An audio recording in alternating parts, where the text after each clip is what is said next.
The ship's velocity... Played, of course, by actor Jonathan Digby. Went on to some minor roles after this. Such a shame. I thought from day one this guy's got leading man written all over his face.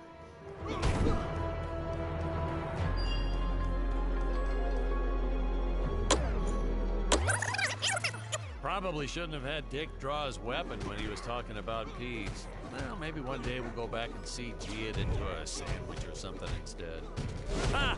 Just kidding. And this is what people pay to see. A no-name middle-aged B-list actor duking it out with stuntmen in costumes. Such stunning choreography. And the extras in those robot suits really knew how to take a punch. No, literally. I told Jonathan not to hold back. Give it all to him. Kick him in the nuts and bolts.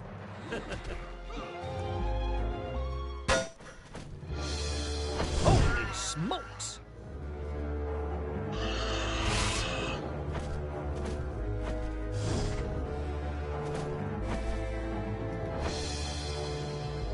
If I land squarely on that grain silo... Well, I shouldn't say this now, but you could actually see the strings if you squinted hard enough.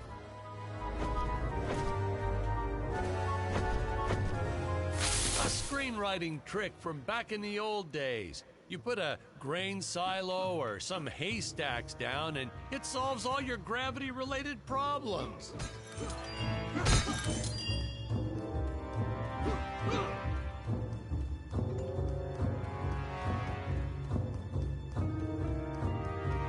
It appears some of my equipment was lost when my...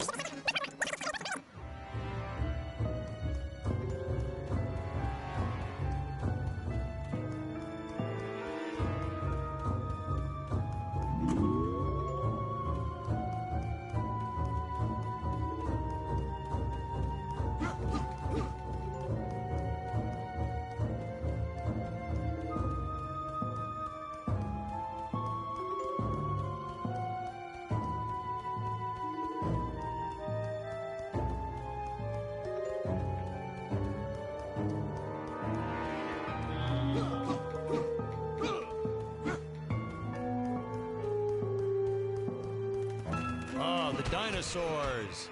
You just don't see quality stop motion like this anymore, do you? Someone actually sat there and moved them, frame by frame. Today, it'd be done with computers, but where's the artistry in that?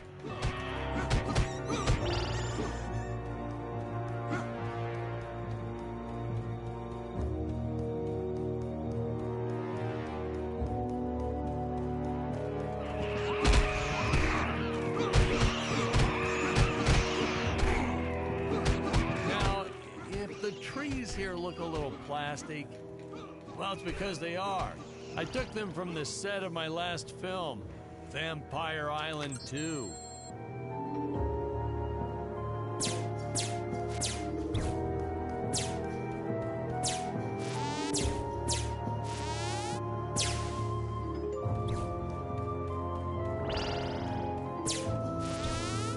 Fair share of nasty letters from scientists complaining about our portrayal of the dinosaurs.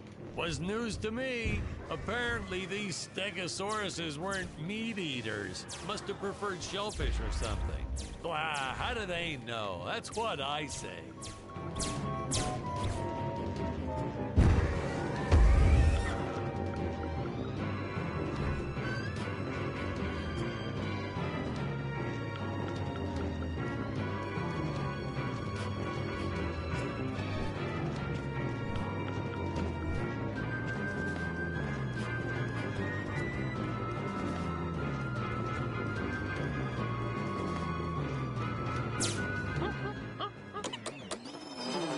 As usual, the local population is defenseless. That's where our hero steps in and saves the day.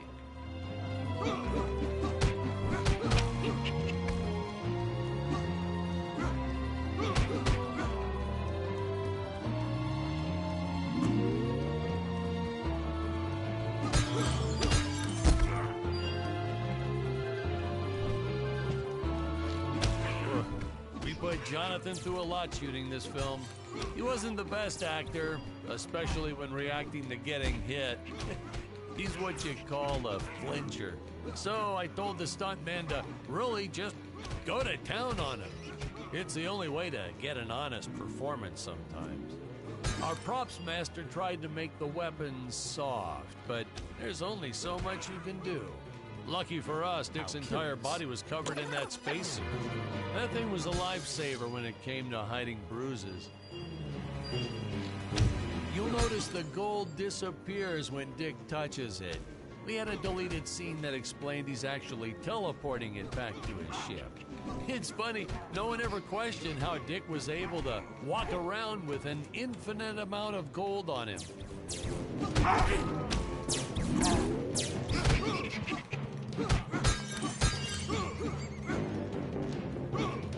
We had to redo these shots. Our first attempt was kind of a disaster. We tried using real apes, thought it'd cut down on the costume budget a bit. But have you ever tried working with apes? They are the worst actors ever. They don't sit still for a moment, and the second you take your eyes off of them, they're flinging their feces all over the place. Jonathan refused to work with them after he got well, let's just say that he had to take more than a couple of showers one day. You know, you never forget the smell of monkey poo. We steam cleaned the studio top to bottom. Still never got rid of it entirely. All through the rest of the shot, we kept finding those little surprises hiding inside various props. Boy, were those the days.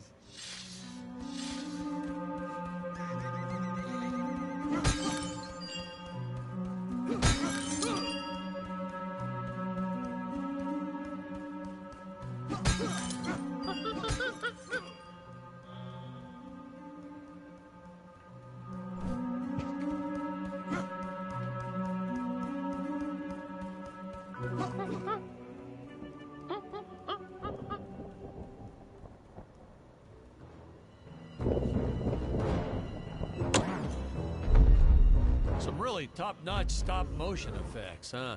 Unfortunately, we skimped on the Dick Starspeed puppet a little. Well, this was groundbreaking. We had the woman rescuing the man for once.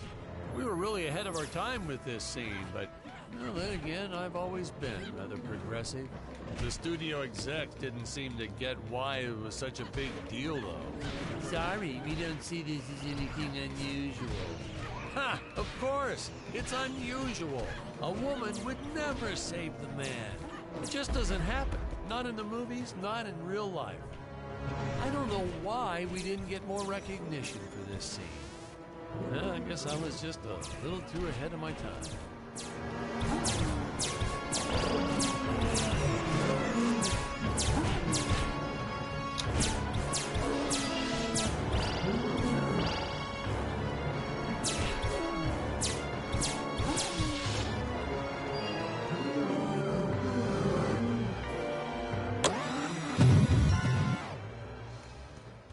We're supposed to be seeing Dick and Scarlett's first dialogue scene here.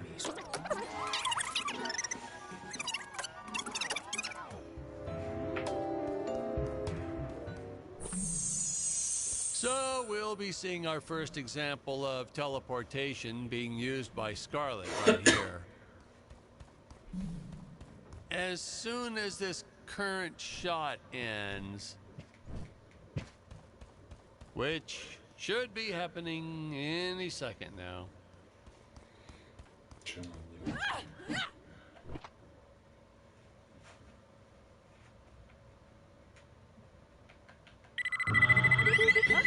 Where is this place? This is not my father's chambers.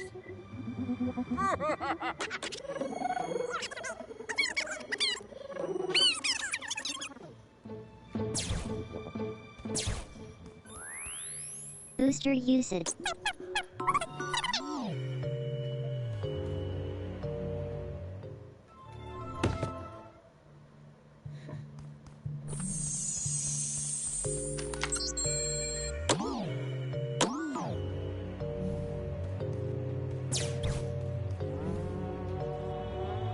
Scarlet didn't quite realize she needed to shoot those energy orbs down below. Keep in mind, Stacy was doing this on a soundstage, okay?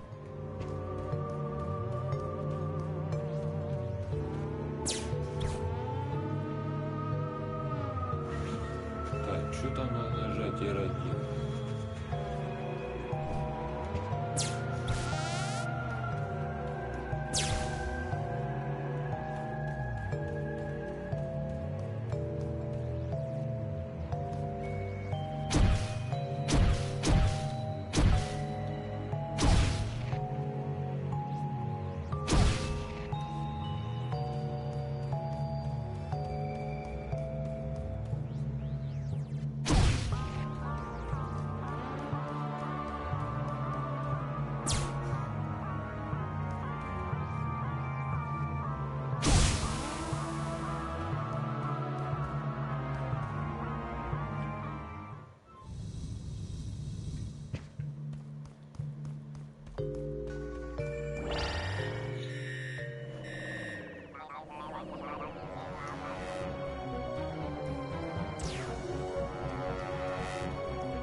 Hey, now what's going on?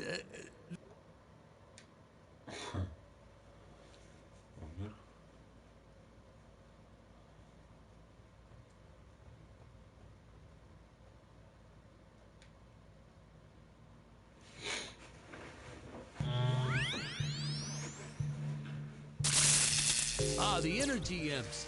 Such a neat effect. We had to paint each movement frame by frame and superimpose it into live footage. We were pulling all-nighters for weeks. Well, when I said we, I meant the artists.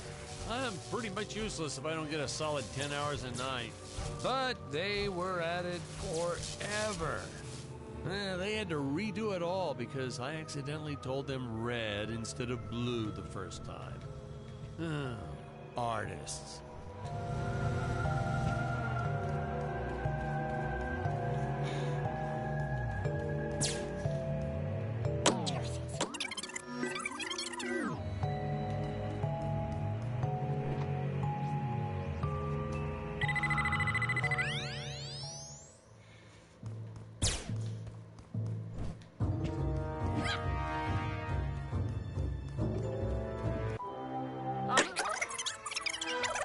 No, I can trust. Oh, this scene. This is practically Shakespeare in outer space. Just as the entire planet does. And, huh? Patrick, what's wrong with the video? Sorry, sir. Technical problems. Darn it, we're missing some really good writing here. There. Sorry about that. Well, we just passed right by her big scene. Basically, they agree to work together, but one must stay behind in the sleep chamber at all times. Should I rewind? Never mind. I'll continue from here.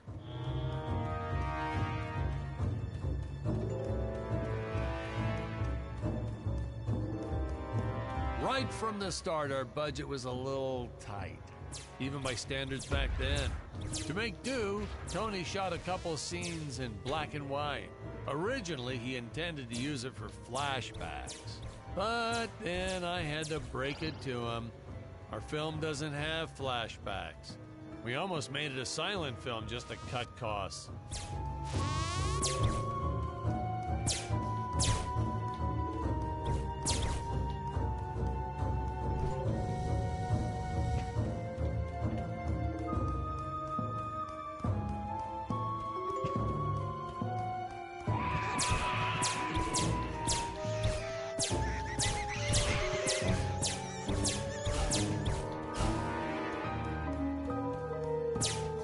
I felt it was an absolute necessity we have a T-Rex in this film, but we got this Serato thing instead.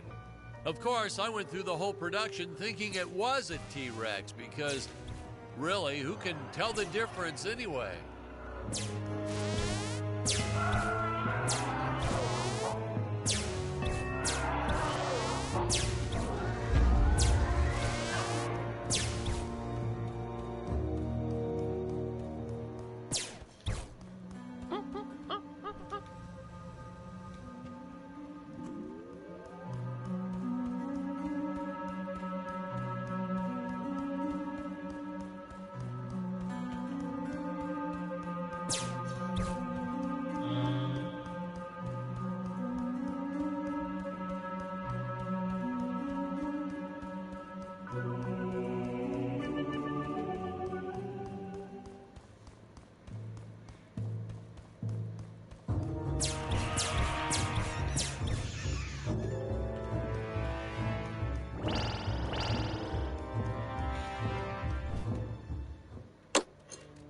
For us to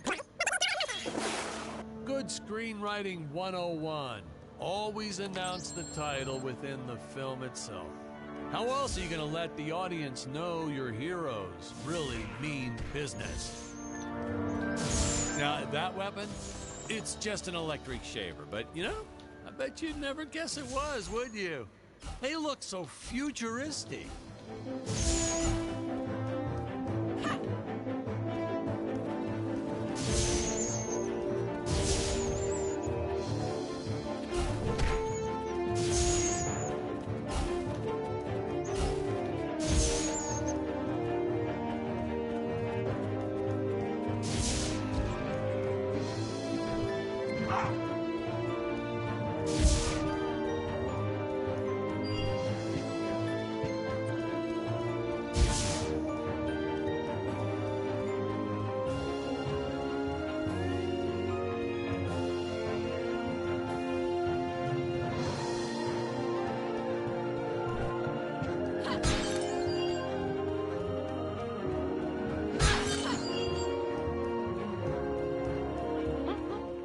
I could have made use of that one at some of our meetings with the studio. Oh, you'd like to see records of where our budget went to this month? Sure, let me get that for you right now. Boom, boom.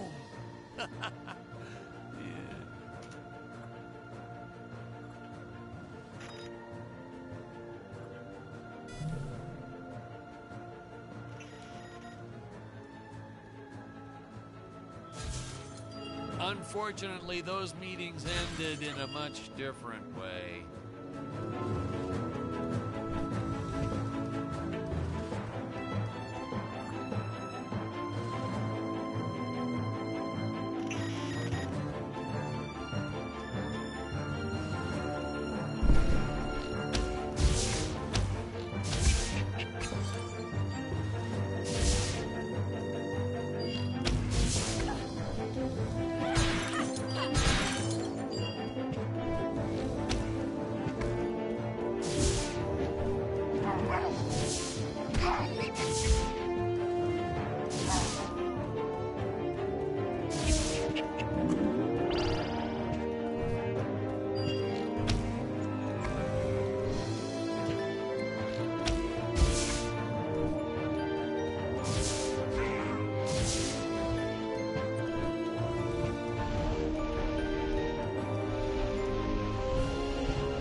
I know a taxidermist who helped us out with these bat creatures for real cheap. And he's not good. He's kind of sloppy if you want to know the truth. But that's the best part. A sloppy bat looks scarier. Oh, but you gotta sew up that sphincter. Just trust me on that one.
squids.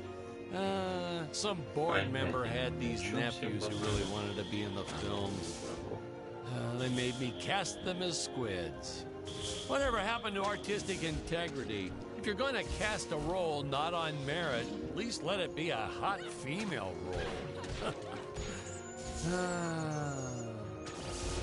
My effects team kept assuring me the strings wouldn't be visible in the final cut, but I could see them. No transparent nylon. This stuff will do the trick. Yeah, right. I swear those darn strings is what made my hair go white.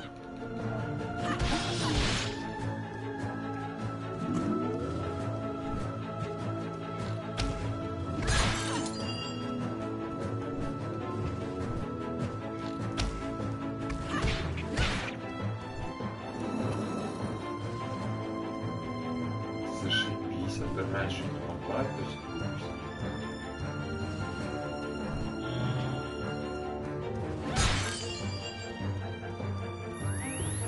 Air teleport usage.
You don't want to miss a single minute of this scene. The nuclear ants.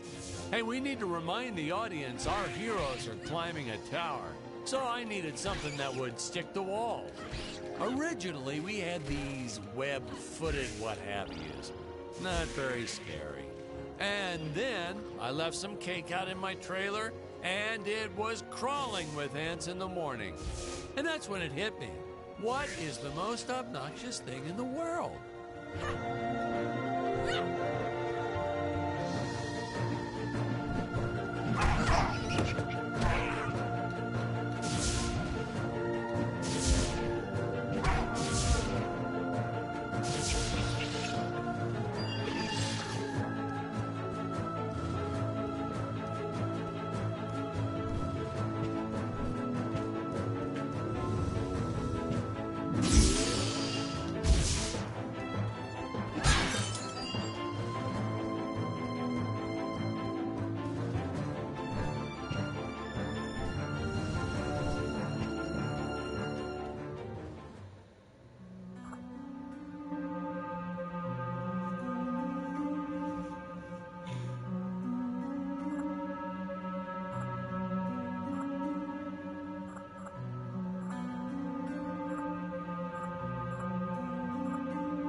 Now, what's a space adventure film without a trusty robot sidekick, huh? Am I right?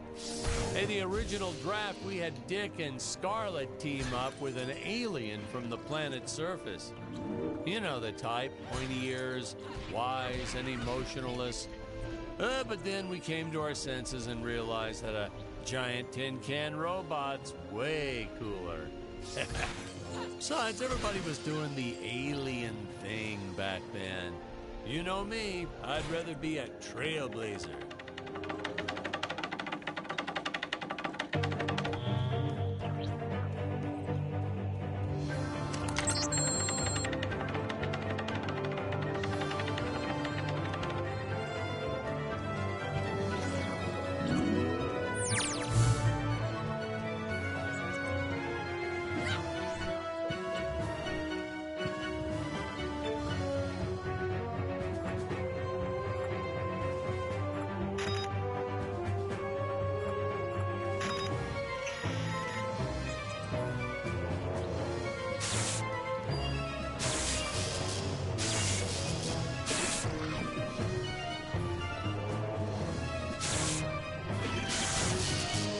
The insurance company made us install those safety guards after our actors fell off the set one too many times.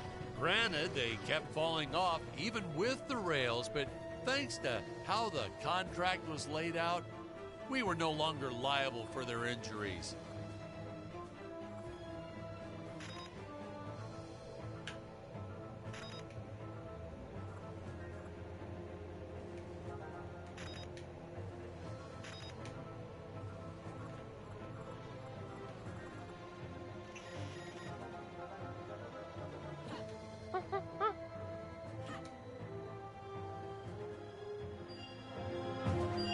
Well, ladies and gentlemen, I guess it's time to talk about the elephant in the room.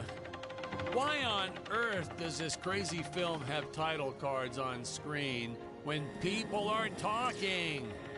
You're thinking that, aren't you? I know you are.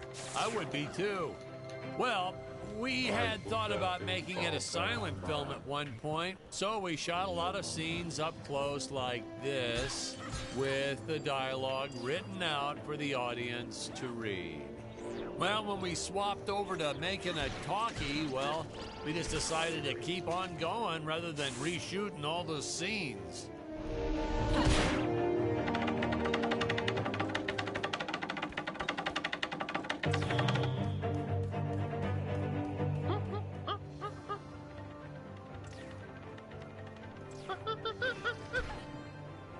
Да ёб твою мать.